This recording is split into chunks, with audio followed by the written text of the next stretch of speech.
salut Yves, salut Belle, salut Crécy, salut Mira, salut Christian, Kameni, salut Bruno, salut Maurice, Ismaël, non Israël autant pour moi, salut Tefa, salut à tous ceux qui nous retrouvent dans cette conférence vidéo que je dois improviser parce que bien entendu depuis la semaine passée il était prévu que nous puissions nous rencontrer en live en conférence pour pouvoir donner notre point de vue en clair, pour pouvoir déconstruire le mensonge étatique et l'escroquerie politique qui est en train de se mettre en place au Cameroun. Eh bien, j'ai fait un flyer pour annoncer ce direct, mais pour des causes d'empêchement, je n'ai pas pu tenir le live. Et oui, c'est vrai, j'étais en déplacement et voilà, j'ai aussi vu, comme vous, les combattants qui ont empêché complètement la tenue, n'est-ce pas, de cette escroquerie au niveau de l'Allemagne, qui est un acte louable à saluer. Je ne pouvais pas intervenir parce que j'étais en déplacement. Donc, je me suis retrouvé dans l'obligation morale d'improviser, n'est-ce pas, cette conférence. Et bien entendu, vous partagez Nancy, je vous salue Bruno, Gabi. Vous partagez donc et nous allons nous entretenir pendant presque 1 heure de temps. Je vais marcher autour d'un prisme qui sera constitué de 2 ou 3 angles. Je pense que nous allons d'abord féliciter les combattants qui ont mené cette action. Nous allons dans un second temps essayer de montrer l'échec d'une consultation préalable d'un dit dialogue national. Et bien entendu, nous allons sortir en présentant clairement ce dialogue comme étant un échec total. Salut Cédric, salut Kali, salut à tous ceux qui nous retrouvent maintenant. Partagez et bien entendu, je vous fais confiance pour que vous puissiez envoyer autant de cœurs pour protéger notre live, pour protéger ou nous sauver contre la force cybercriminelle de Biapol, comme vous le savez d'habitude. Bien entendu, je vais laisser la musique jouer quelques secondes et je vais arrêter pour que nous continuions, pour que nous débutions réellement. Voilà ce que je devais dire en guise de prologue. Je salue ici Michael, je salue Jeannette, je salue Amit, je salue Berthaud. Combien de gens tu veux encore assassiner?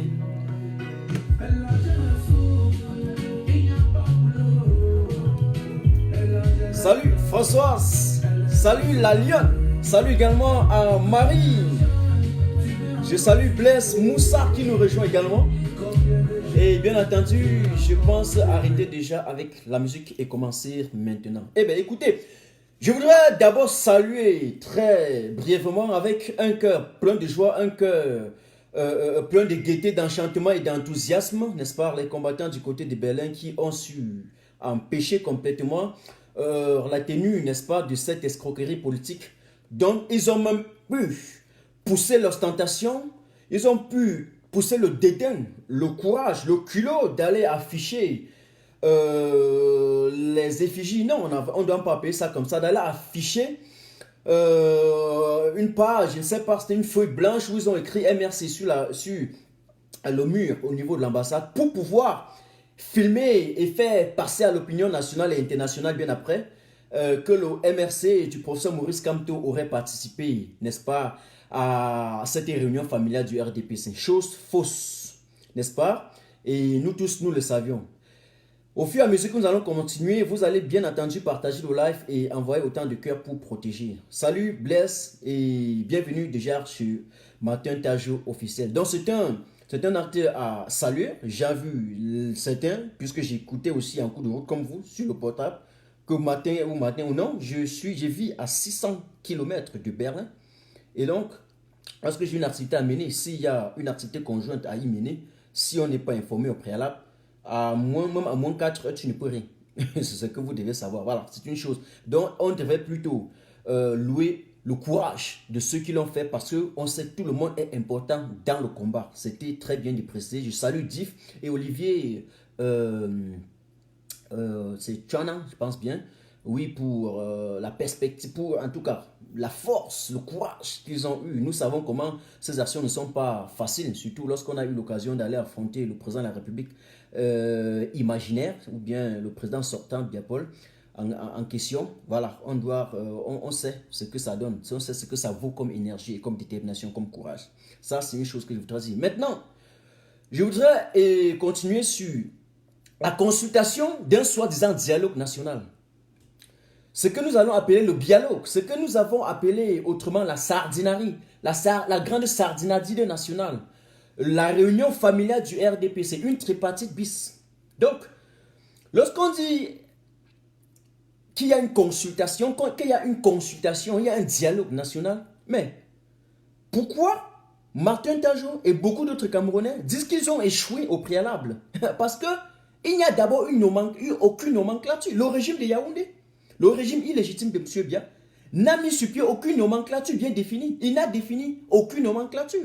Le régime n'a pas mis sur pied des personnes neutres, des intermédiaires pour aller rencontrer au niveau de la prison ou au niveau des régions du nord-ouest et du sud-ouest ou bien dans la diaspora, des personnes, des acteurs influents qui peuvent venir participer à ce dialogue.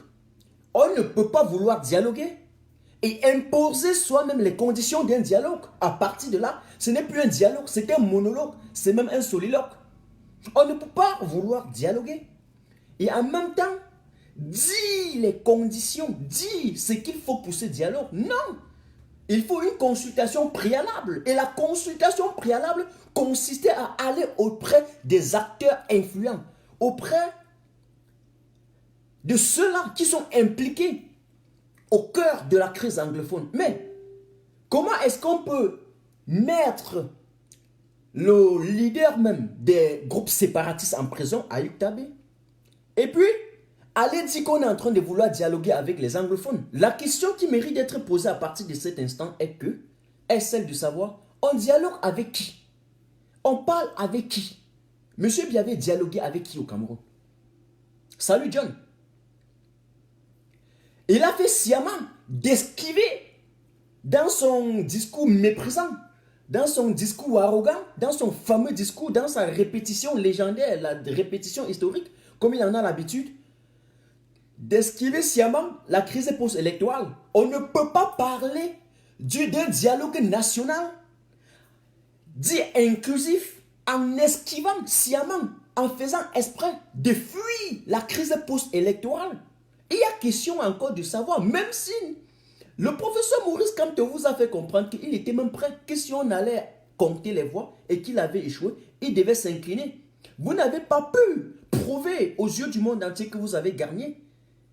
Après avoir fait venir au Cameroun des chasseurs d'oiseaux internationaux, des bandes de crépuscules, les SDF, les sans-papiers, les sans-domicile, pour masquer une fraude électorale, pour blanchir une mascarade. Et puis aujourd'hui, vous avez été incapable de prouver cela. Mais vous avez pris celui qui a gagné les élections, vous avez mis en prison. Ok, vous avez appelé au dialogue. On a dit que nous tous, nous voulons le dialogue. Le dialogue voudrait dire quoi? Qu'on s'assoie avec les anglophones et qu'on arrête la guerre. Le dialogue concernait avec deux aspects, la crise anglophone et la crise post-électorale.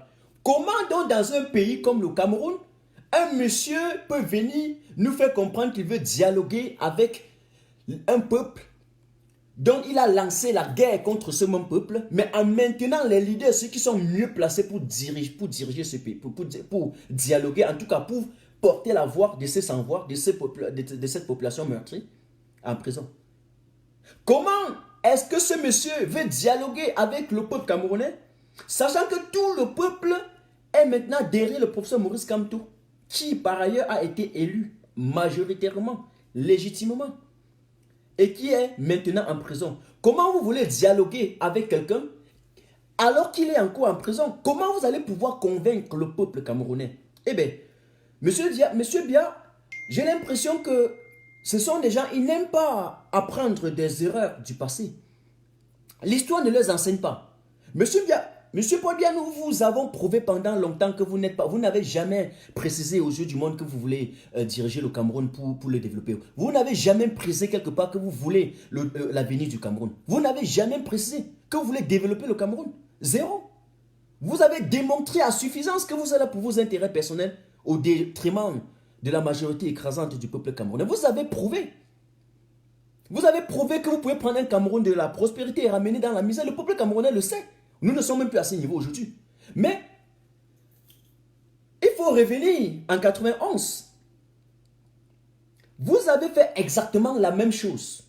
La même chose. Quelles étaient les conditions de la tripartite en 91? Et il y avait deux, bon, ou bien trois. Le code, la réforme du code. Il y avait un aspect lié au code électoral, un aspect lié à la liberté de presse et un aspect lié au multipartisme.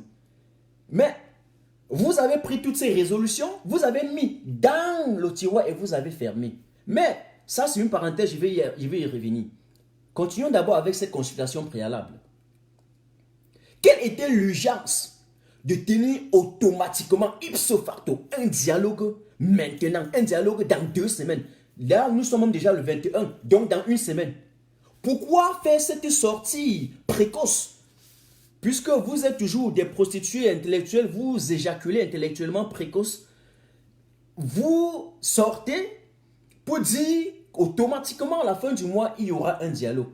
Parce que l'ONU, vous savez que le Conseil des Nations Unies, ils vont tenir un meeting, ils vont tenir une réunion le mois prochain. Et donc, il attend la délégation camerounaise. Parce que vous invitez de venir justifier le génocide que vous perpétrez contre votre propre population. Parce qu'on vous a invité de venir dire pourquoi vous n'avez pas pu appliquer les résolutions de l'Union européenne, les résolutions des organismes internationaux. Et là, vous improvisez un dialogue. En fait, vous improvisez un dialogue exclusif. Vous improvisez une sardinadide nationale, appelée dialogue national.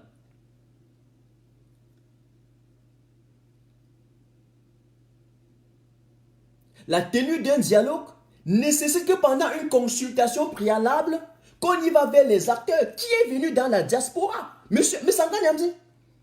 Et il y a un monsieur qui s'appelle Messanga Nyamdi, mais je n'ai jamais vu quelqu'un aussi courageux comme lui.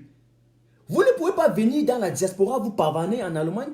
D'ailleurs, l'Allemand, vous n'êtes même pas passé en Allemagne. Vous pavanez en France, vous pavanez en Belgique. Et puis aller rencontrer certains brebis galeux, certains petits oiseaux de mauvaise augure. Et de rentrer au Cameroun, dire que vous avez rencontré la diaspora. Vous avez parlé avec qui? La brigade anti-Sardina ne pourra jamais vous rencontrer. Vous allez dire quoi? Je suis sous. Aussi longtemps que les prisonniers politiques sont en prison, je suis sous. Il n'y a pas de dialogue. Une fois qu'ils sont libérés, on peut maintenant ouvrir les oreilles et dire, ok, allons à un dialogue. Là, il y aura un dialogue. Mais vous ne pouvez pas enfermer cela et parler d'un dialogue national. Non, c'est un dialogue exclusif. Mais Sanga Nyamdi ne peut pas dire qu'il est venu rencontrer la brigade anti-Sardina. Alors que dans le passé, il a soutenu Mordicus. Que nous causions avec qui je ne sais plus trop. Et c'était un mensonge. Une fois arrivé ici, il continue à perpétrer encore son mensonge. Il continue à insister dans sa bêtise intellectuelle. Personne ne peut vous rencontrer.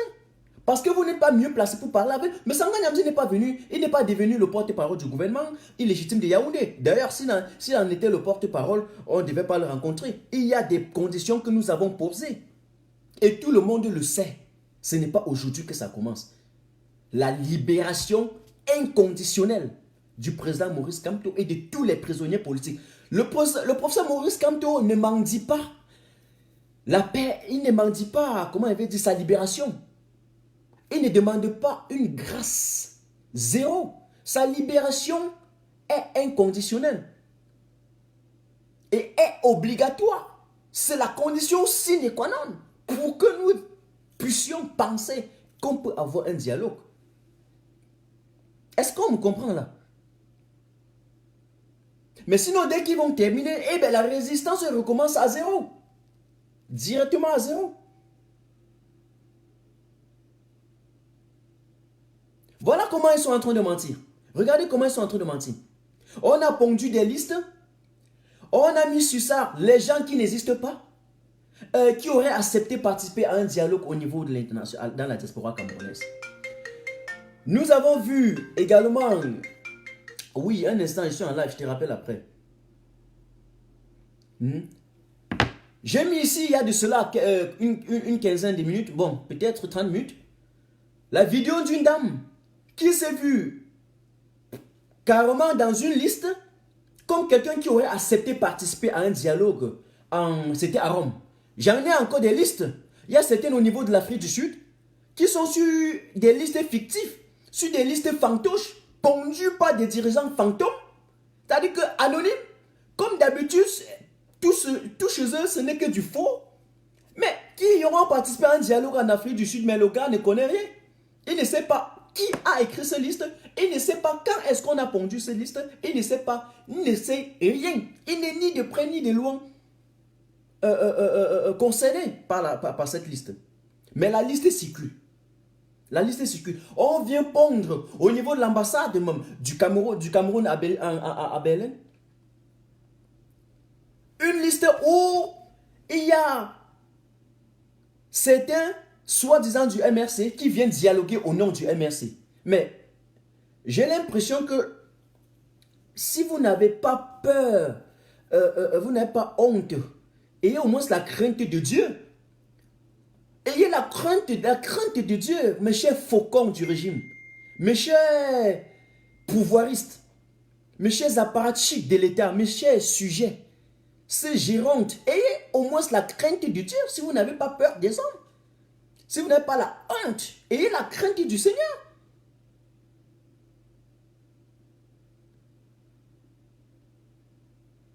Et donc, voilà ce que je voulais vous dire en guise, n'est-ce pas, de consultation préalable. Donc, ils ont échoué dans la consultation. Ils ont complètement échoué. Une fois que j'ai dit cela, c'est très important d'entrer dans une seconde phase, le dialogue lui-même. Ok? Je vais vous dire ce soir, M. Paul Biya veut gagner la guerre contre sa population. Il ne veut pas gagner la paix. Je recommence. Paul Biya veut gagner la guerre contre le peuple camerounais, mais il ne veut pas gagner la paix. Parce que lorsqu'on veut gagner la guerre et qu'on dit qu'on a gagné la guerre, on a vu la première, la deuxième guerre mondiale, tout ce qui est possible. Vous avez vu ce que les Américains ont fait. On a gagné la guerre, c'était on gagné la guerre contre les autres. Parce qu'ils ont réussi à les assassiner, eh bien, massivement. Ce que M. Biya est en train de vouloir faire au Cameroun, c'est de tuer systématiquement, eh bien, massivement, les anglophones. De telle façon qu'à un moment donné, il va vous dire qu'il a gagné la guerre. Mais vous allez croire qu'il a gagné la paix. Zéro. Je peux mener la guerre contre vous, je vous assassine, je vous tue tous. Et puis je dis que j'ai gagné la guerre, c'est une évidence. J'ai gagné la guerre. Mais est-ce qu'il y a la paix? Gagner la guerre ne veut pas dire gagner la paix. J'ai répété plus de 5 fois, n'est-ce pas?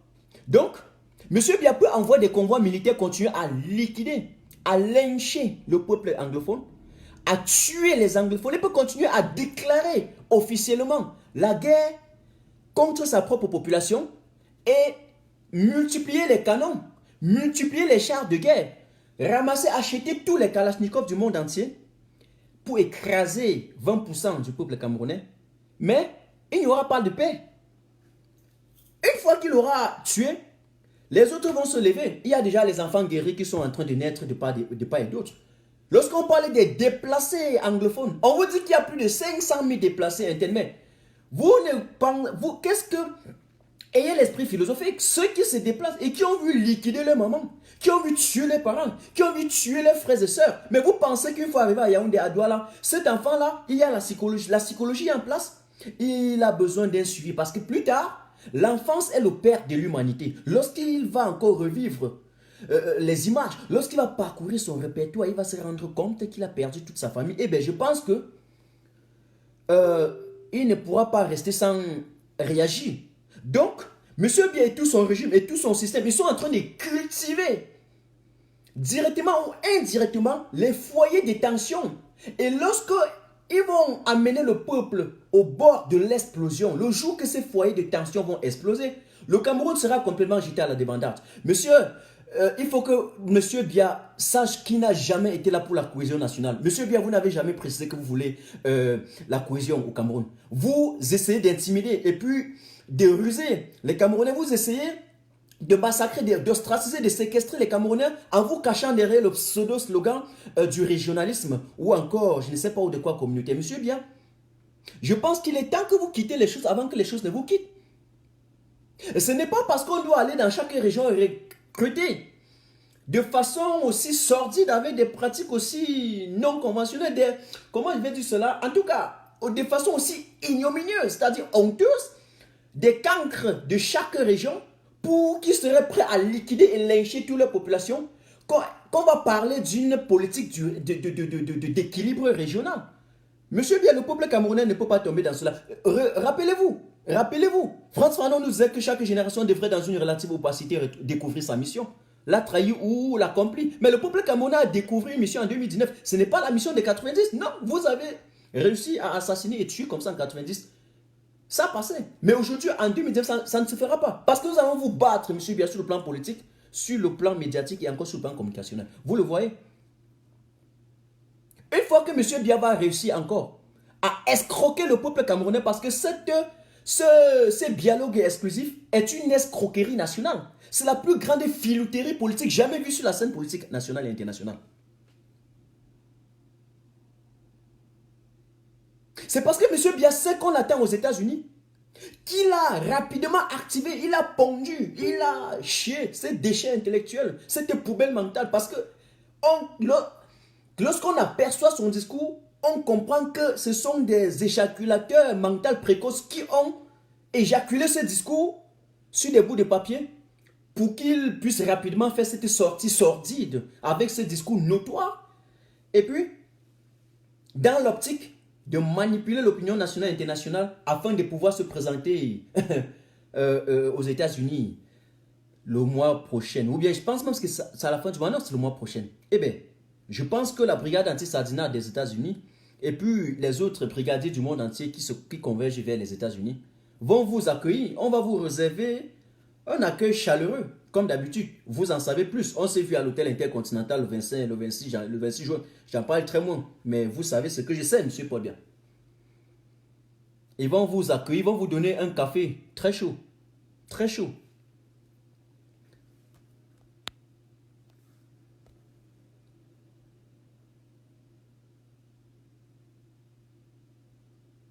Le dialogue ne concerne pas quelques partis politiques transfuges du parti au pouvoir. Le dialogue ne concerne pas tout simplement la famille politique RDPCiste qui, en tout cas, est constituée des hommes, des dirigeants de transit. Non, nous ne voulons pas les nomades là. Le dialogue dont on est en train de vous parler en clair, ce sont les nomades. Ceux qui détiennent 4 passeports au Cameroun, qui iront là-bas. Ceux qui ont assassiné le peuple camerounais, ceux qui ont complètement tué l'avenir du peuple camerounais et qui sont prêts. Lorsqu'ils cultivent les foyers de tension, ils attendent le jour que ça va exploser et puis ils ont déjà leur nationalité, ils vont fuir. Ce sont eux qui partent faire ce dialogue exclusif, appelé dialogue national. Monsieur Biya, il y a une question qu'on doit poser aujourd'hui, puisque je vous ai dit que c'était un dialogue, c'est l'échec d'un dialogue. Mais où sont passées les résolutions de la tripartite? Bon, ok, j'étais un peu trop gamin, l'histoire nous enseigne quand même. Hein? Les mémoires nous enseignent. J'ai évoqué dans le prologue de cette conférence 3 sujets. 1. Le code électoral. 2. La liberté de presse. 3. Comment on va dire ça? En tout cas, la liberté d'expression. Le multipartisme. Mais, monsieur Biya, qu'en est-on de la constitution de 96 qui a été une constitution votée à la sortie de cette tripartite et donc promulguée en 96? Où est passée la décentralisation? Puisque la décentralisation dans un pays nécessite et consiste à dire que on doit complètement décongestionner l'État central. Mais il me rappelle, il me souvient quand même qu'au niveau du Cameroun, on a encore certains gens qu'on appelle les délégués du gouvernement. Dans un État décentralisé, sauf si ma formation intellectuelle me trompe, on ne devrait pas trouver, lorsqu'il y a des maires qui sont des représentants des collectivités territoriales les plus décentralisées, on ne devrait pas retrouver à la tête de ces maires-là encore des soi-disant délégués du gouvernement. Un délégué du gouvernement sert à quoi lorsqu'il y a déjà un maire? Il sert à quoi? À voler l'argent du peuple, à venir assujettir et inféoder encore le maire de telle façon que le maire n'a plus de pouvoir. Voilà ce qui se passe au niveau du Cameroun. On vous trompe comme ça à travers du temps, vous acceptez.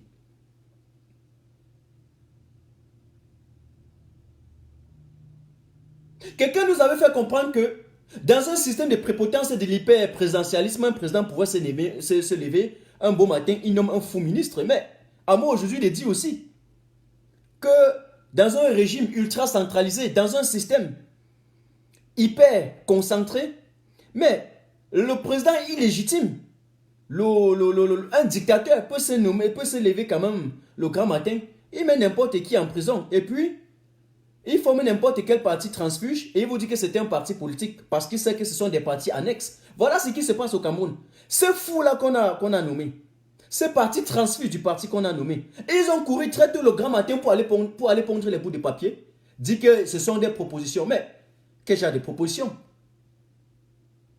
Je ne voudrais pas attaquer certains parce que vous connaissez jusqu'aujourd'hui, mon objectif c'est le combat. Je n'ai pas le temps à perdre pour des petits... pour des nourrissons en politique. On les voit, ceux qui viennent gesticuler avec des mentalités embryonnaires en politique, on les voit. Je les accorde un peu le temps, je les laisse parce que c'est des gens qui veulent récupérer en 2025. Je les garde encore. Pour l'instant, ils n'ont pas de place dans l'arène. Je les laisse. Et là où j'interpelle maintenant les combattants et tout le peuple camerounais, du nord au sud, de l'est à l'ouest, en passant par le centre, de faire très très attention. Lorsque vous allez constater que ces gesticulateurs politiques, ces embryons politiques, lorsqu'ils sentent qu'ils sont en perte de vitesse, courent le grand matin pour attaquer le professeur Maurice Kamto, pour attaquer le MRC, parce qu'ils savent que le MRC a une chine politique. Et donc, ils savent qu'en attaquant, par exemple, le MRC et le peuple, eh bien, on va se lever pour parler d'eux, ils vont renaître. Faites très très attention. Ne donnez jamais la visibilité à quelqu'un dans la vie lorsqu'il n'en a pas la hauteur, la posture, la carrure d'avoir cette visibilité-là. Faites très très attention. Ok? Donc, ils sont nombreux. Je l'ai dit en politique, pour en autant, j'en ai l'habitude de le dire, même dans le combat. Donc, faites très, très attention.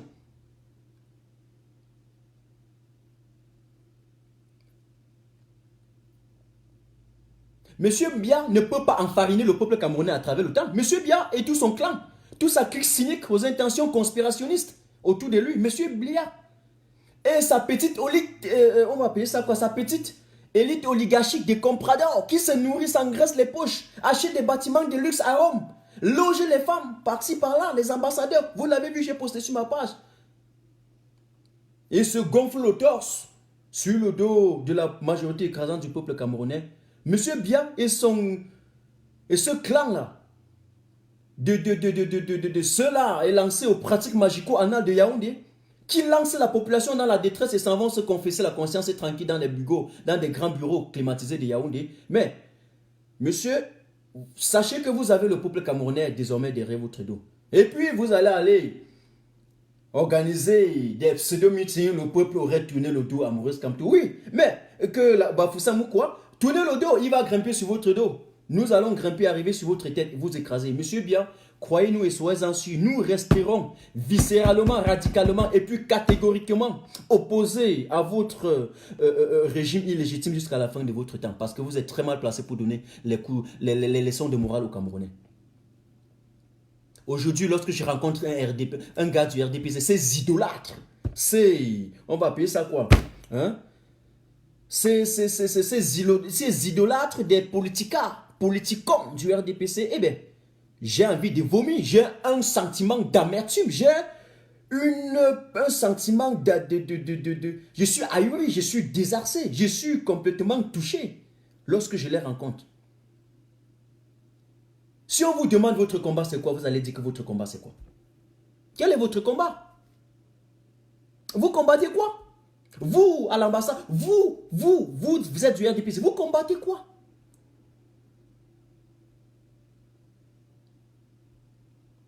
Monsieur Biya est devenu le plus jeune et le plus beau. Ok, nous sommes aujourd'hui 40 ans après. C'est quoi? Les inondations? Ok, raisonnement typique, raisonnement illogique, raisonnement fallacieux. Regardez le sophisme des Camerounais.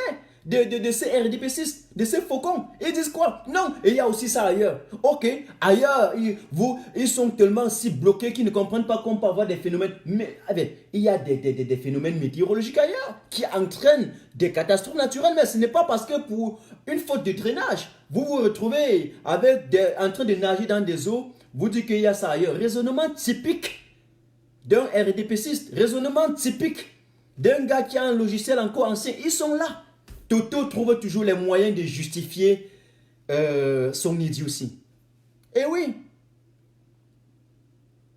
Pourquoi M. Biya tue les peuples anglophones? Eh non, on a vu aussi en Colombie, il y avait la guerre.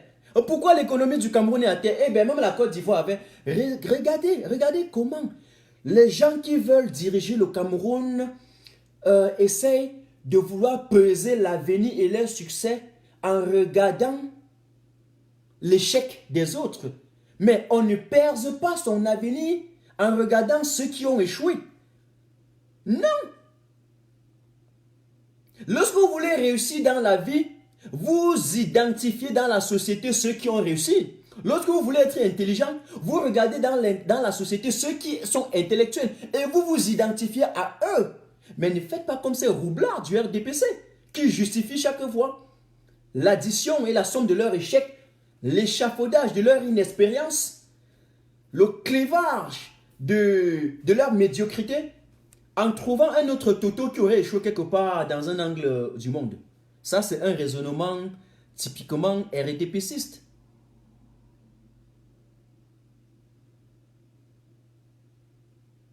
Monsieur Biya, nous n'allons jamais nous incliner devant votre mascarade. Nous n'allons pas accepter cette nouvelle filouterie politique. Nous n'allons même pas accepter cette nouvelle roubladise. Après avoir trempé le peuple en 91, mais j'ai l'impression que le temps avance, mais vous reculez. Nous ne voulons pas un gouvernement, nous ne voulons pas nous faire confiance à un gouvernement de l'embuscade. Nous ne voulons pas le faire. Nous n'allons jamais le faire. Ça, c'était le passé, ce n'est pas le présent. Oui, l'histoire s'écrit au présent. Même si l'histoire, c'est la connaissance du passé, c'est bien. Mais désormais, l'histoire, nous allons l'écrire au présent. Pour éviter la falsification de l'histoire. Maintenant, là, M. Biya ne doit pas tromper le peuple camerounais. Il faut qu'on soit clair.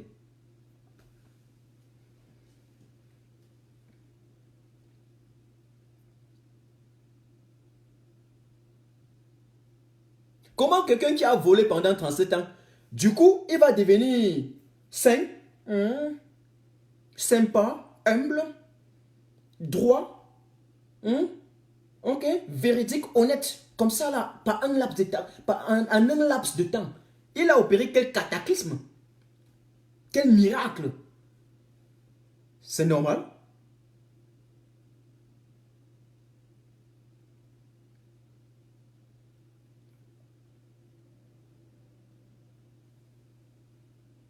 On ne peut pas vouloir convoquer un dialogue national en excluant sciemment sa diaspora et en traitant sa diaspora de tous les noms d'oiseaux. Je dis bien de tous les noms d'oiseaux. Nous avons vu ça. Nous l'avons vu. C'est pas Martin Taju qui le dit. C'est pas moi qui le dis. Monsieur Biya a traité la diaspora et il a vu que...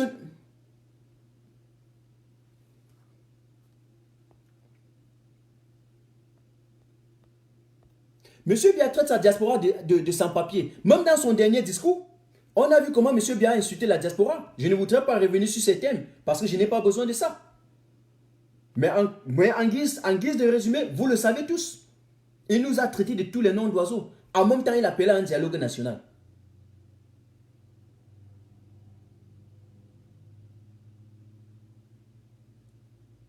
Et donc, si M. Biya continue là, nous allons ouvrir d'arrache-pied pour que M. Biya continue de perdre partout sa diaspora. Je vous rappelle, 5 millions de Camerounais à l'étranger. Donc, M. Biya a perdu à l'étranger. Le RDPC, on l'efface systématiquement. Le dialogue ne concerne pas quelques partis politiques transmis du parti au pouvoir. Ça ne concerne pas le parti unique. Ce n'est pas la dictature du parti unique. Ça ne les concerne pas. Le dialogue là concerne le peuple. Je dis bien que le dialogue là concerne le peuple camerounais dans sa totalité, dans son entièreté. Ce n'est pas un monologue du RDPC et de quelques faucons du régime.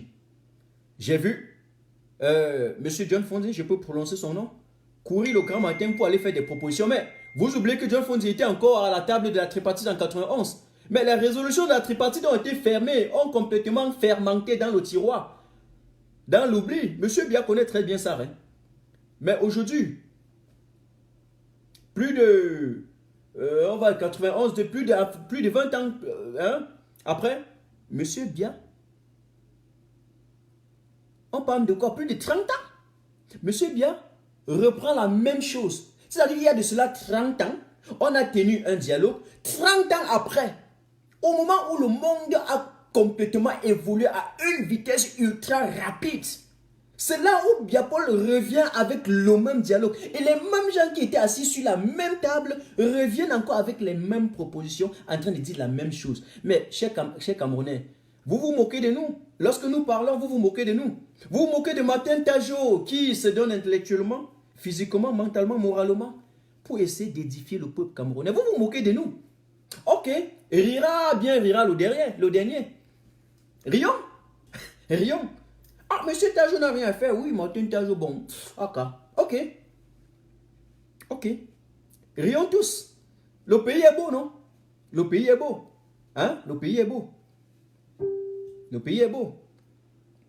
Ce qui me plaît est que vous êtes en train d'oublier qu'ils sont mis sur pied une nouvelle génération de médiocres, d'imposteurs qui vont remplacer les imposteurs de 1960. Tout est déjà bien fabriqué. Et donc lorsque nous vous demandons que la libération du Cameroun va se passer à partir de la prise de conscience collective et reposer immédiatement, inconditionnellement sur la capacité d'indignation collective, vous jetez quelques-uns à la demandade en disant que, comme les matins, quelques-uns là, ils parlent, on s'en fout. Croyez-nous et soyez-en sûrs, puisque vous ne voulez pas aller réclamer vos droits au poste central, eh bien, il n'y a pas de problème. J'espère que lorsqu'ils vont complètement changer l'ancien appareil avec le nouveau appareil, les mêmes personnes, les enfants des mêmes personnes, eh bien, ça, vous avez vu au niveau de l'ENAM, vous avez vu, ceux qui apparaissent 2 fois sur des listes, ils ont passé 2 fois. 2 fois. Et certains qui passent ici, ils ont échoué de l'autre côté. Certains qui ont réussi ici, mais ils sont sur la liste d'attente de l'autre côté. Les morts qui ont réussi, et puis les vivants qui ont échoué. Eh bien, entre-temps, au lieu de répondre, vous courez pour répondre à Martin Tajo. Et c'est quand même clair, c'est très bien. C'est très bien. Parfois, lorsque je fais, je ris. Vous savez pourquoi? Parce que je suis très fier de ce combat. Nous sommes très fiers de ce combat. Je le fais avec toute ma détermination personnelle. Et voilà. Je le fais comme ça, avec mon affection. Mais, rions ensemble. Rions ensemble. Le lendemain, lorsque la donne va changer, lorsque vous allez avoir une autre dictature pire que celui de M. Biya, eh bien, Martin Tajo ira prendre son vin, sa liqueur, il va boire.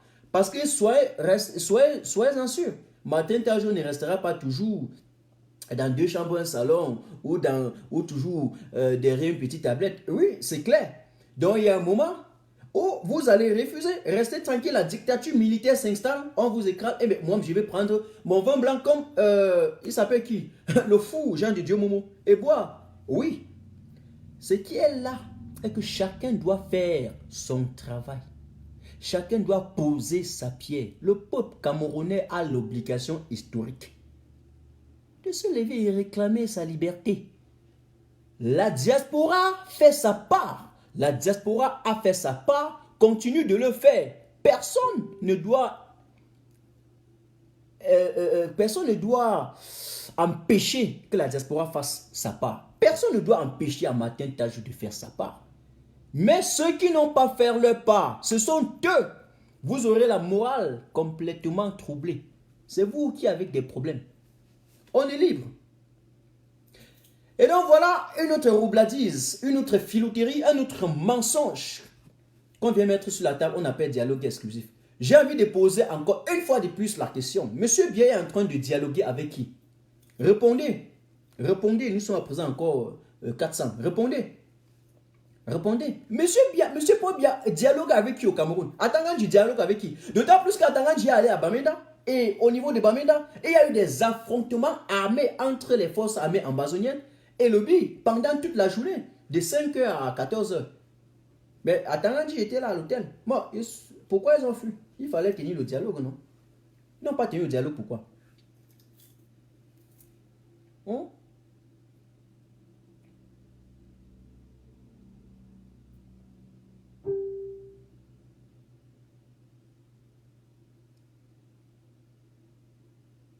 Donc, voilà en clair ce que je voudrais vous dire ce soir.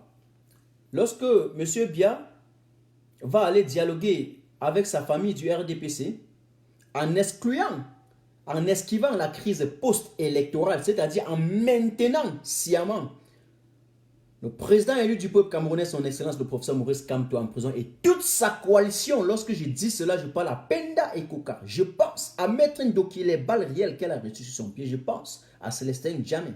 Je pense à Alain Fogui. Je pense à Paul-Éric Kingi. Ces valeureux combattants qui aujourd'hui, un an après, auraient déjà au moins poussé le développement du Cameroun très très loin. Mais qui pour leurs idées politiques, parce qu'ils ne veulent pas céder à leur liberté fondamentale, se retrouvent dans un camp de concentration de M. Biapol. Je pense à eux. Donc, lorsque M. Bia refuse, esquive ça, et puis esquive encore la crise anglophone, parce qu'il faut le dire qu'Ayuk Tabe est en prison, condamné à perpétuité, entre-temps, on passe s'auto-fabriquer des dialogueurs fantoches dans des couloirs interposés, et on les présente comme étant ceux qui représentent les anglophones. Il faut bien savoir, il faut bien lire, et il faut bien voir ce qu'on est en train de vous faire en direct. On vous dit que c'est un dialogue national. Eh bien, quelle est la garantie que même les propositions que ceux qui vont y aller vont donner seront prises en compte après? Quelle est la garantie? Quelle est la garantie légale? Vous parlez du dialogue. Qui vous a dit que les résolutions sorties d'un dialogue a une base légale? C'est-à-dire que obligatoirement doivent être appliquées. Qui vous a dit? La preuve en est pour les résolutions de 90, de 91, c'est dans le tiroir. Il n'y a aucune garantie légale, mes chers Camerounais. Vous savez, aujourd'hui, j'ai dit aux gens que je ne fais plus d'analyse par-ci, par-là. J'ai fait pendant longtemps. Si c'est la constitution camerounaise, j'en ai décrypté. J'ai fait même des analyses sur les conventions internationales, les traités internationaux. Malheureux à ceux qui m'ont connu il y a de ça peut-être 5 ou 6 mois. Désolé. Rentrez seulement depuis l'année passée. Vous voyez, mais lorsqu'on était encore dans la période de sensibilisation, relis les vidéoconférences de Martin Tajo. Allez, la page Martin Tajo ou Martin Tiji. Tous les dernières pages donc, qui ont été bloquées, mais qui fonctionnent. Il n'y a que le live qui ne fonctionne pas là-bas. Allez, vous allez voir. Cherchez, vous cliquez dans vidéo. Il y a des tonnes de vidéos dont je ne reviendrai plus sur des analyses. Je l'ai fait. Je ne reviendrai que sur l'actualité, les faits d'actualité. Les faits d'actualité. Ça, les analyses bidons, par-ci, par-là, c'était au moment où on voulait la prise de conscience collective. Mais une fois, il y a le peuple camerounais qui, beaucoup ont pris conscience, mais font encore, excellent encore dans l'art de ne pas vouloir, je ne sais pas, ils veulent un peu donner l'impression qu'ils n'ont rien compris, alors qu'ils ont carrément compris. Mais ils ont vendu le professeur Maurice Kamto, le président Kamto. Parce que lorsqu'on a peur d'être tiré dessus et qu'on lance les villes mortes, on reste chez soi. On ne vient pas tirer chez vous. Chers Camerounais, on n'est pas bêtes. Nous tous, nous sommes des hommes. On est d'accord? S'il y a une chose qui m'a énervé dans la résistance jusqu'aujourd'hui, c'est le fait que nous avons lancé les villes mortes. Aucun Camerounais n'a fermé. Quand tu as compté sur vous sur ça, hein, n'oubliez jamais. Hein. N'oubliez jamais.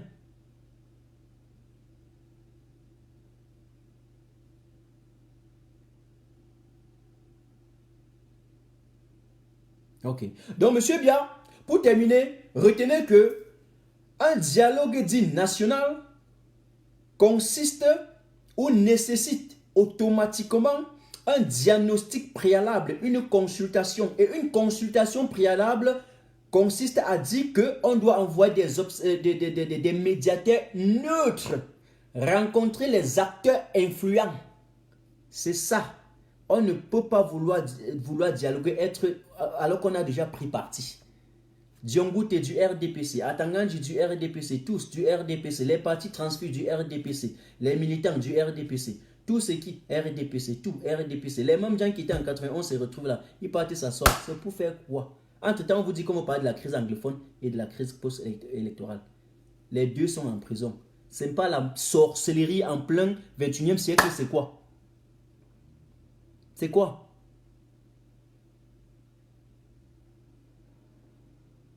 Alors, j'espère que... ah, vraiment de Dieu. Hey. Entre-temps, la diaspora. J'avais conclu. Mais lorsque je pense, regardez la diaspora. Quand on parle de la diaspora, il s'agit de la diaspora résistante. Et bien sûr, dans la diaspora, nous sommes compétents. On a une diaspora multi-ethnique très compétente qui se retrouve dans toutes les structures au niveau de l'étranger. Je parle de la diaspora européenne, américaine, asiatique, partout. Les Camerounais, le Cameroun, c'est l'un des pays dont sa diaspora est très intelligente et se retrouve dans toutes les structures. Et sont sélectionnés sur la base de l'expérience et de l'expertise. On ne prend pas n'importe qui à Daimler, à Mercedes, à Siemens, à Bosch, à L'Oréal. On ne prend pas n'importe qui. À Télécom, on ne prend pas n'importe qui. À Alstom, on ne prend pas n'importe qui. À Ford, on ne prend pas n'importe qui. Là, je parle des constructeurs automobiles, je parle aussi de la technologie, des sociétés technologiques. Attention, vous avez vos enfants à la NASA. Quel est ce pays qui travaille à tuer le génie au lieu de protéger et de subventionner le génie pour construire son pays? Quel est ce pays? Vous voulez même apprendre quoi aux Camerounais là? Vous voulez nous dire quoi? Ces pouvoiristes, vous voulez dire quoi? Vous excluez votre diaspora, vous osez exclure votre diaspora? Jusqu'en 2015, c'est vos sites de statistiques qui ont publié l'argent que la diaspora a envoyé au Cameroun de façon informelle. On parle de plus de 600 milliards. Mais vous avez vu en 2018, c'est-à-dire directement après que la crise anglophone s'est crispée, après que la situation s'est crispée, on a baissé, on n'a même plus atteint 1 milliard. Ça ne vous dit rien? Ça ne vous dit rien? C'était le secteur informel, c'est parce que vous soutirez la caisse de l'État, vous partez bouffer. Et la diaspora soutenait cela de façon informelle. Ce n'est que ça, même si on n'a pas construit l'autoroute. C'est clair, de telle façon que, in fine, les Camerounais n'ont pas vu que l'économie était en paralysie. Juste parce qu'il y avait cette balance-là avec la subvention informelle de votre diaspora. On peut vous sortir les fiches. J'en ai encore les dernières fiches que j'ai. Il y a les archives. J'ai les dernières fiches d'envoi. C'est là. C'est là. Et donc, M. Biapol dégage avec toute sa bande de médiocres, ceux qui mangent sans travailler, les paresseux. Dégagez tous. Eh bien, la diaspora va vous prouver comment est-ce qu'on peut construire son pays. Nous, qui cotisons pour essayer de remonter les prisonniers politiques, nous, qui essayons d'envoyer de façon informelle, nous encore, vous allez encore voir les mêmes faces devant les claviers, cette fois-là, pour cotiser et créer des sociétés d'action au Cameroun, pour embaucher les Camerounais, pour construire au Cameroun. Vous verrez, vous êtes pressés. Mais Biapol dégage, voilà la condition. Puisque vous ne voulez pas dialoguer, vous n'avez jamais... Qui vous a même fait croire que M. Paul Biya, un temps soit peu, a rêvé dialoguer? M. Paul Biya a voulu dialoguer? Quelqu'un qui a été recruté sur la base de son incompétence, sur la base de son indifférence face aux problèmes camerounais? Quelqu'un qui, lorsque le colon français le prend pour diriger le Cameroun, on a d'abord étudié la docilité du personnage. On savait que c'est le seul pion qui est capable, qui est facilement manipulable. Vous rêvez un seul instant que Paul Biya devait diriger, devait vivre en voulant le devenir du Cameroun? Non. Paul Biya fait tout pour protéger les intérêts français, les intérêts occidentaux. Paul Biya ne s'est jamais prononcé sur le franc CFA. On est d'accord? Ce n'était pas le premier à aller signer les accords de partenariat économique pour tuer l'économie de la sous-région. C'est-à-dire non seulement il tue l'économie du Cameroun, mais il paralyse autant pour moi l'économie de toute la sous-région. Doit-on encore revenir en économie? Vous savez ce que la crise anglophone lançait la guerre contre sa propre population. Vous savez ce que ça a donné comme ce qu'on a, vous savez la perte que le Cameroun a eue sur le plan économique. Vous savez les répercussions et les implications macroéconomiques que cela a eu. Doit-on encore parler économie? Vous savez le chômage qui s'en est suivi. Monsieur Biapol, il a le courage de parler. Je vais vous dire, j'ai l'impression même que parfois, l'indifférence des Camerounais n'est que le résultat peut-être d'une inculture. Parce que je pense que c'est un peuple qui est assez cultivé. Ne peut pas laisser passer autant d'énormités et autant de dictateurs, autant de médiocrité sur son sol, sans se lever.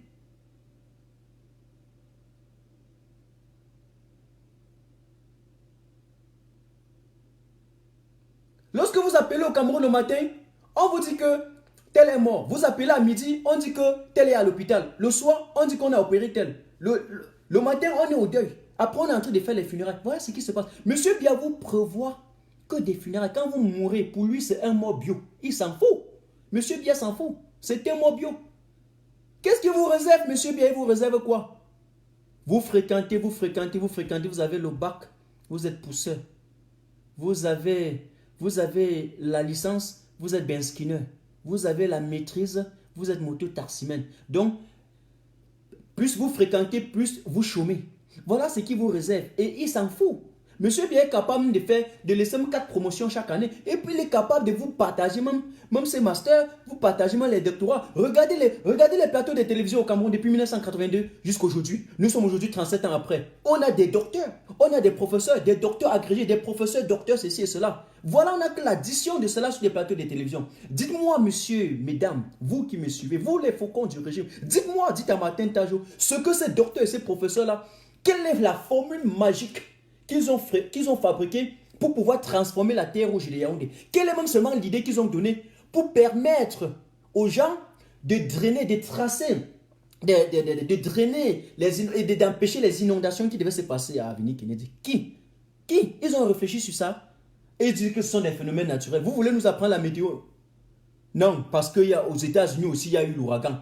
Donc c'était l'ouragan. J'ai vu quelqu'un dire que il y a eu l'ouragan aux États-Unis. Il y a eu le tsunami en Afrique du Sud.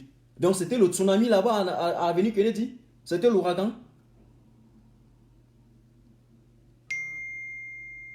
Chaque moment, lorsqu'une étoile veut s'élever au niveau du Cameroun, Paul Biya tue. Je vous rappelle que j'ai des docteurs, des professeurs, des prostituées intellectuelles qui sont en train de m'intimider dans mon immeuble parce qu'ils regardent, lorsqu'ils ont déjà, ils perçoivent, parce qu'ils ont quand même cette capacité de voir le génie. Lorsqu'ils ont l'impression que celui sur le lendemain pourra poser peut-être les bas d'un développement, il pourra s'en servir peut-être de son intellectualisme ou bien de son quotient intellectuel pour améliorer le cadre de vie des Camerounais. Du coup, on met les yeux, on te tue avant même que tu ne naisses. On te tue avant qu'on ne t'accouche même. Ils ont même appris à tuer les embryons dans le ventre. Vous avez oublié ça? Vous avez oublié que dans leur secte dans leur pratique magico-anale de Yaoundé, ils ont appris à faire des incantations et de tuer les embryons dans les enfants dans le ventre avant même qu'on ne les accouche. Vous avez oublié ça? Vous avez oublié que cela existe? Non, mais apprenez encore. Hein? Apprenez encore. Et donc, ils ont appris ça au Cameroun.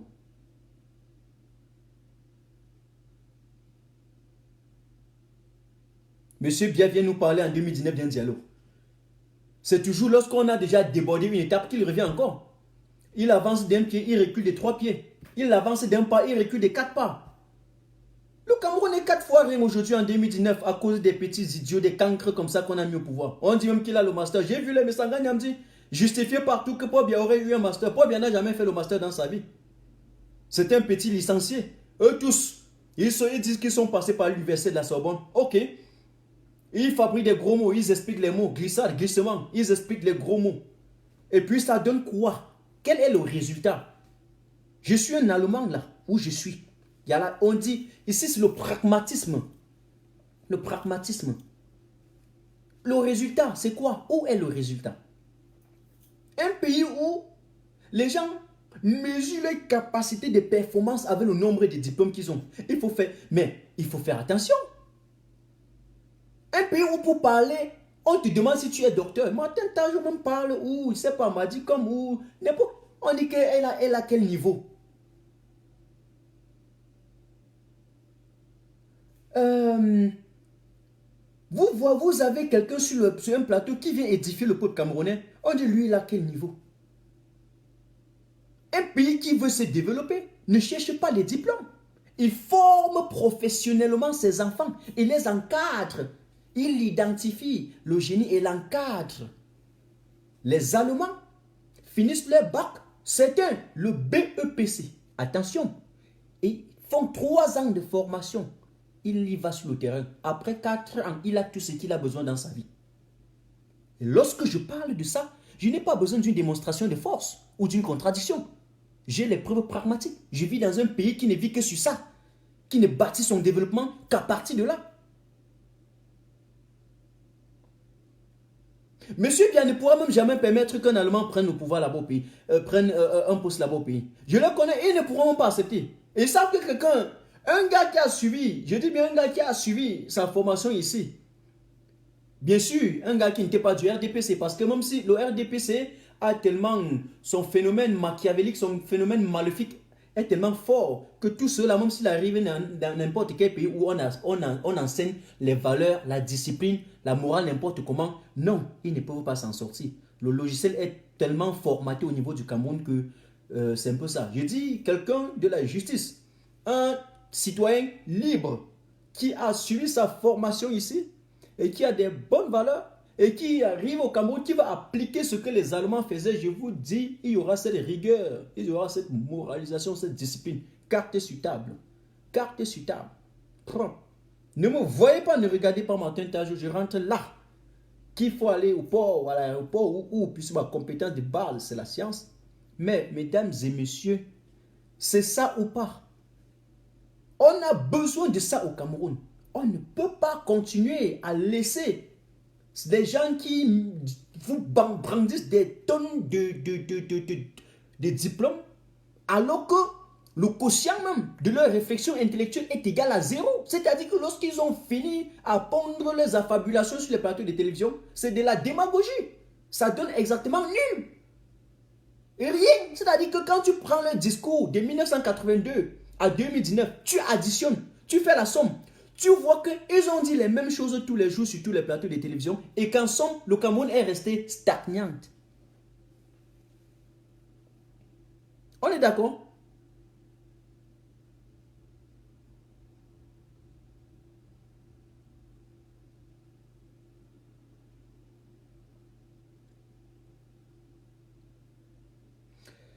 Je vais vous faire confiance de répondre à Micheline qui dit que comment faire confiance si vous faites une révolution sans solidarité ou quoi que ce soit.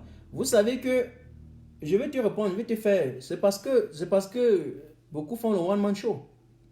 C'est clair. C'est clair. Voilà. Euh,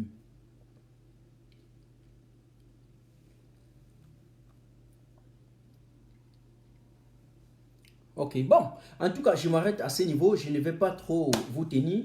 C'était en clair ce que je voudrais vous dire ce soir. Et maintenant, je vais entrer dans ma phase de communication, c'est-à-dire que déconstruire le mensonge étatique. Et pour cela, je viendrai en live autant que possible, avec ou sans personne. Parce que tant qu'on n'a pas fermé Vision Kaka et fermé la CRTV, ce sont eux qui prolifèrent le mensonge. Eh bien, MTO TV, Martin Tajou officiel, continue d'exister. Tant que M. Biapo n'est pas parti. Et à contrario, les prisonniers politiques ne sont pas dehors. Martin Tajou fonctionne. Et même lorsqu'ils seront dehors, Martin Tajou fonctionnera cette fois-là dans sa phase encore plus pratique que jamais de construction du Cameroun. Donc c'est une évidence. C'est une évidence. J'entends un peu ça. Oh, les lives ne donnent plus rien. Il faut... Ah, bon? Et tu dis à la CATV que la communication, le mensonge ne donne plus rien. Allô? Allô? Donc, on était ensemble. Je vous adore, comme d'habitude. Le combat a plusieurs dimensions. Donc, je multiplierai autant que possible les canaux que je peux pour communiquer. Autant que possible. Autant que possible. Même s'il faut passer par la comédie. Même s'il faut passer par quoi, je le ferai. Mais je suis l'une des personnes qui sera sauvagement opposée à M. Bien. Monsieur Biya connaît quelque chose. Parce que quand ce monsieur tue, il ne regarde pas la couleur de l'arme. Il ne regarde pas la couleur du Kalachnikov. C'est le pire des dictateurs qu'on a rencontré dans le monde.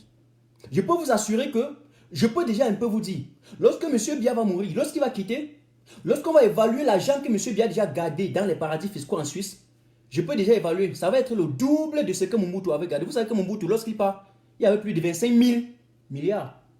Comprenez, il n'est pas dit 25 milliards. Il y avait plus de 25 000 milliards en Suisse, dans les paradis fiscaux en Suisse. Jusqu'aujourd'hui, on ne sait pas là où c'est parti. Silence radio. Lorsque le feu Amadou Ahidjo part, lui au moins il l'a construit avant de partir, avant que M. Biya vienne détruire. Vous savez combien M. Amadou Ahidjo a gardé dans les paradis fiscaux en Suisse? Et là, je parle sous le regard de sa fille. 900 milliards. Vous avez suivi? 900 milliards. Et là, c'était les chiffres officiels. Je ne connais pas les chiffres officieux. Là, officiellement, c'est bon. Officieusement, je n'ai aucune idée. Mais officiellement, je parle sous le regard de nos intellectuels et de sa fille.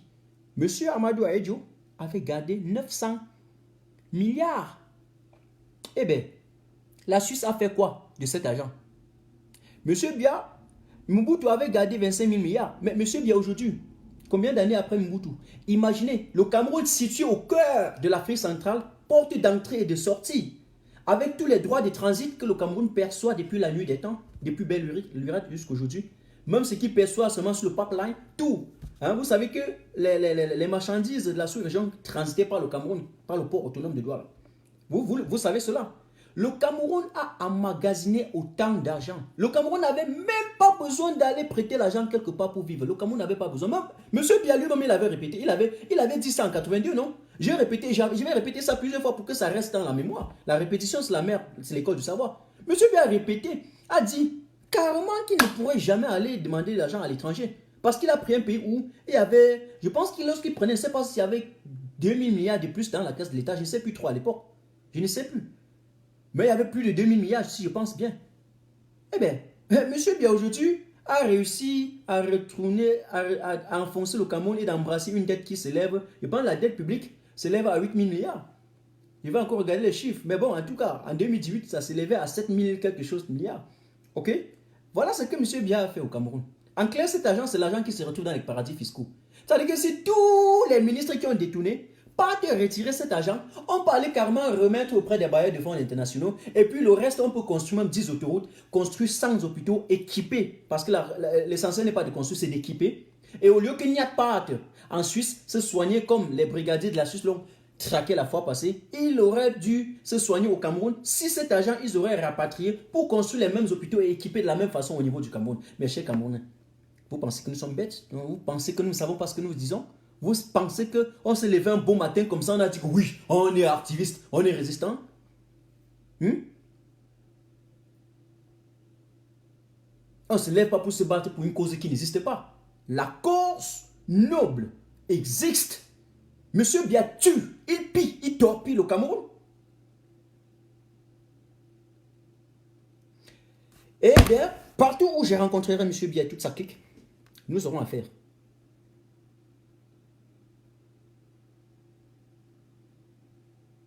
Je suis capable même de mettre off un mois, même 2. Pourquoi pas? Mais il y a des choses, ça, soyez-en sûr que chaque moment, lorsque je me couche, ce qu'il y a un ensemble de choses, un ensemble de phénomènes que j'observe.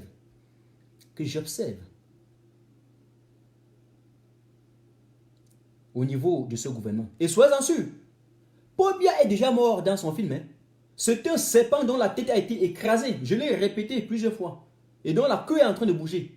Mais il juge, il jongle un peu avec la peur des Camerounais pour tenter de vous faire croire qu'il peut encore faire quelque chose. Mes chers Camerounais, si je sais que je mens, je ne ferai plus de résistance. Je vous dis, M. Biya a déjà perdu en abscisse et en ordonnée. Il pèse exactement sur la peur des Camerounais. Il essaie encore de vouloir intimider. Il passe encore certaines petites pratiques d'intimidation pour pouvoir s'imposer.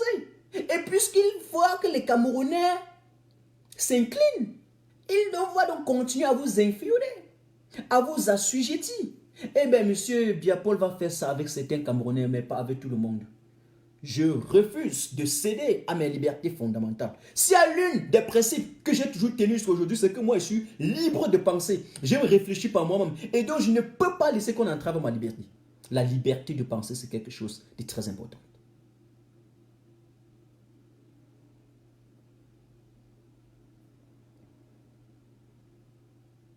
Monsieur, pourquoi monsieur a réussi à vous intimider? Parce qu'il a réussi à détourner tout l'argent des Camerounais. Il a réussi à le faire pour assurer sa sécurité personnelle, comme quelqu'un vient de le dire. Il détourne cet argent pour payer la milice. Monsieur Biya, s'il y a quelqu'un qui est au Cameroun qui ne blague pas avec son salaire, c'est les militaires. Vous avez vu les militaires gréver un jour au Cameroun? Ou faire la grève un jour au Cameroun, puisqu'on ne dit même pas gréver.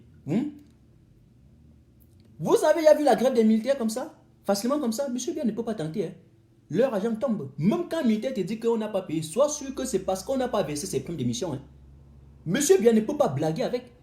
Il paye ces gens.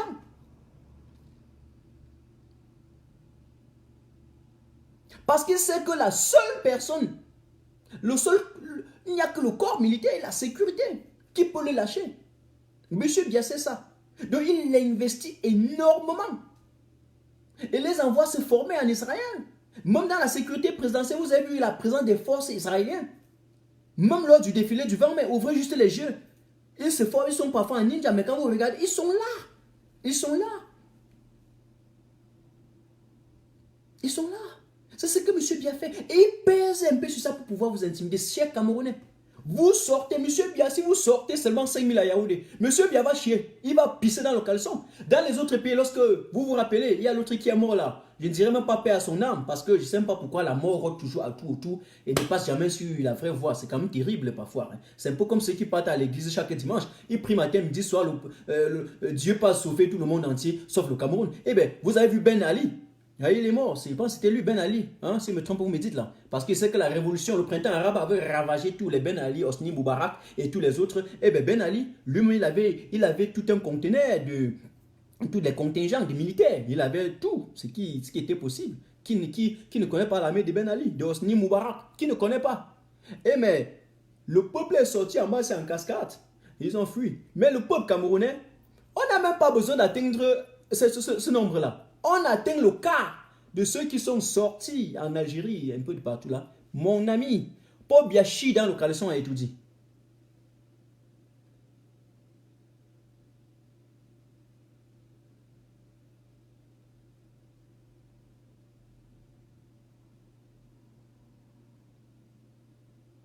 Eh bien, voilà ce que je voudrais vous dire. Je laisse comme ça. Je reviendrai. Je reviendrai. N'oubliez pas que le professeur Maurice Kamto n'a pas dit qu'il ne devait pas participer au dialogue. Il a dit qu'il pose une condition préalable. La libération, sa libération et la libération des prisonniers politiques est une précondition pour un dialogue. C'est clair, il était clair, propre. Parce que le dialogue, pour que les gens le sachent, pour avoir lu le programme du professeur Maurice Kamto, lorsque je parle de lui. Et d'ailleurs, même quand il parle de lui, quand il dit aux gens, même le livre ici là, ce livre-ci là, c'est comme, je vais dire, je vais appeler ça quoi? C'est comme la Bible. Je peux les lire même 4, même 1000 fois. Je peux les lire même 1000 fois. Ce livre-ci que vous voyez, je peux les lire 1000 fois, 100 000 fois. On peut les lire 100 000 fois. Vous ne serez jamais fatigué parce que c'est comme une Bible. Là, ça pose la précondition d'un développement. Je pourrais même faire un résumé en 2 heures de temps de tout ce livre, hein, en grand point, si j'ai le temps. Hein, je pourrais le faire. De telle façon, même si quelqu'un n'a pas lu, je tiens en 2 heures si j'ai fait le résumé de ça. J'ai fait des grilles de lecture au lycée. J'ai été président du club journal même pendant 3 ans. Donc, si je prends ce livre, je fais le résumé en 2 heures. Celui qui n'a pas lu, il n'aura pas de problème. Je vous assure. Mais je n'ai pas encore de temps pour ça. Je vais le faire. Un moment venu. C'est-à-dire qu'un bon résumé avec des thèmes clairs du professeur Maurice Kamto. Et bien, en fait, c'était pour vous dire. C'était pour vous dire qu'il a posé juste une condition. Et puis, cette condition, c'est normal. Et parce que le dialogue est dans son programme. Kamto a toujours été pour le dialogue national. C'est dans son programme politique, même déjà chiffré, de 88 pages. Il faut que les gens le sachent. Kamto n'a jamais dit qu'il n'est pas pour un dialogue. Mais il a dit pour le dialogue actuel qui a été précoce. parce que le Paul Biya, avec le feu dans ses fesses, il a posé une condition. Et c'est ça, tous les gens qui devraient participer à ce dialogue et qui voudraient réellement se battre pour les Camerounais devraient poser leurs conditions. Paul Biya a posé sa condition. Et on sait que lorsqu'on va un dialogue, on pose une condition, ce n'est plus un dialogue. C'est ceux maintenant qui doivent venir faire ce dialogue, qui doivent poser aussi leurs conditions pour que ça devienne un dialogue. Donc ceux qui viennent juste pour concourir avec Paul Biya là, ils le font. Mais Paul Biya, Kamto a posé la condition. Et d'ailleurs, le résumé, nous l'avons mis sur la page. Je peux revenir demain soir, parce que je vais ressortir encore là. On peut venir demain soir ou lundi soir, vous résumez encore. Hein. Je sais que je ne doute pas. Je ne doute pas, il y a beaucoup d'entre vous qui n'ont pas encore lu. Hein? Je suis clair, dites la vérité. Dites la vérité, Dieu vient derrière vous. Il y a beaucoup qui n'ont pas encore lu. Alors que ça ne coûte rien. Hein? Il y a beaucoup, je doute, je mens. Toi qui me regardes là, je mens. Toi, je mens. Tu as lu. Tu as lu le mémorandum, le mémorandum du professeur Maurice Kamto. Tu as lu. C'est long, non? Quand on voit 10 pages, ça devient fou.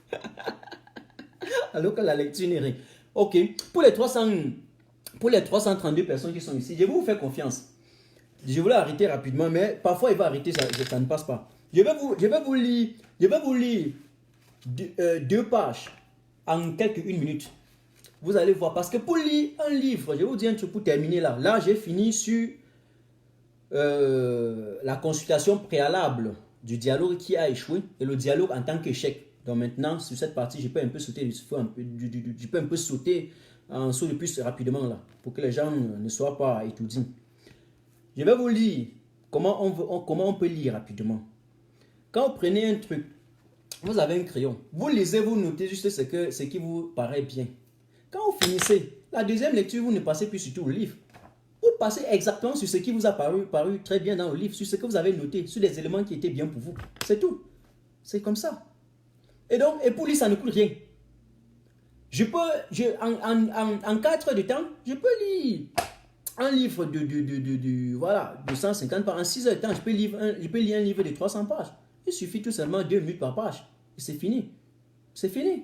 Donc, il y a une page que je voudrais lire à la page 112. La page 112 qui porte sur l'intellectuel et le pouvoir. Ok? L'intellectuel et le pouvoir. Ça me plaît beaucoup. Ça me plaît beaucoup. Je peux lire cette page-là rapidement si vous voulez. 2 pages. Vous allez voir, je vais les lire en 2 minutes. En 2 minutes, les 2 pages. Bon. L'intellectuel et le pouvoir. Le rapport du penseur au pouvoir doit être un rapport de rationalité qui n'est possible que par l'objectivité, d'où l'exigence d'une distanciation de l'intellectuel vis-à-vis du pouvoir. Ok? La distanciation est le recul pris par rapport à une chose. C'est l'écart que l'observateur instaure entre lui et l'objet d'observation. Tout discours raisonné sur le pouvoir postule cette distanciation. Je ne dis pas opposition. En l'occurrence, la distanciation permet de construire le pouvoir comme une réalité susceptible d'observation, de sortir de l'univers des passions tumultueuses pour tenter d'en faire une phénoménologie. Il s'agit pas là d'essayer de découvrir les structures transcendantes du pouvoir au-delà de toute construction a priori. À l'échelle sociétale, le pouvoir est singulièrement dans les états autoritaires un déterminant fondamental du cours de l'existence humaine. Il peut l'interrompre ou la laisser s'écrouler, il peut la tarir autant pour moi ou la faire déborder de son lit. Un mauvais gouvernement provoque non seulement la ruine de la société considérée globalement et abstraitement, mais plus concrètement des catastrophes familiales et des désastres individuels. Car un pays mal géré et surendetté ne peut plus honorer ses créanciers. On dit qu'il est malade. Cela paraît bien abstrait pour le citoyen, mais quand une entreprise créancière de l'État asphyxiée par l'impôt dépose son bilan, chaque employé mis au chômage vit un drame individuel et familial. Et quand le pouvoir ordonne de tirer sur les chômeurs et les étudiants désorientés qui manifestent leur colère et revendiquent la liberté de pouvoir le dire, la tragédie s'installe dans les demeures. Ça, c'est le professeur Maurice Kamto. Le pouvoir n'est donc pas une pure abstraction et sa puissance matérielle ainsi que son poids sur le cours de nos vies nous interdisent d'avoir envers lui les élans irraisonnés. Bien sûr, nul n'est assez de pouvoir pour arrêter le transport des foules et les hystéries collectives. Du moins, ceux qui ont la capacité de la tâche et la tâche de penser devraient-ils s'efforcer en cette manière de tirer parti de leurs propositions d'extranéité pour alerter les consciences. Bon, en 2 minutes, qu'est-ce que j'ai fait? J'ai lu 2 pages. Et 2 pages en 2 minutes. En 2 minutes, j'ai lu 2 pages. Ça veut dire que peut-être moins de 2 minutes si on regardait. Ça veut dire que si vous voulez lire ce livre de presque 200 pages, hein, vous avez besoin de 2 heures de temps, c'est fini. Ça ne coûte rien. Alors, bon, c'était ce que je voudrais vous dire. Maurice Kamto avait sa condition, et c'est clair, on ne peut pas aller s'asseoir sur la table lorsque les acteurs influents sont en prison. Ayub Tabi est en prison, les autres sont à l'étranger, on les exclut, on les traite de tous les noms d'oiseaux, alors que ce sont eux les leaders de la crise des groupes séparatistes.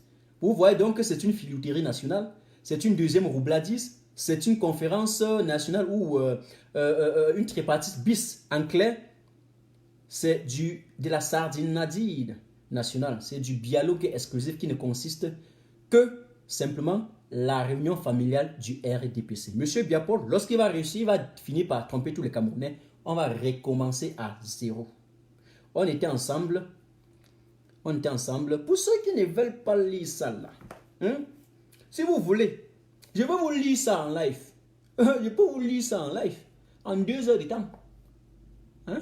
Donc, achetez et vous lisez. Hein. Achetez, vous lisez. Ça va être la Bible, c'est très très bien.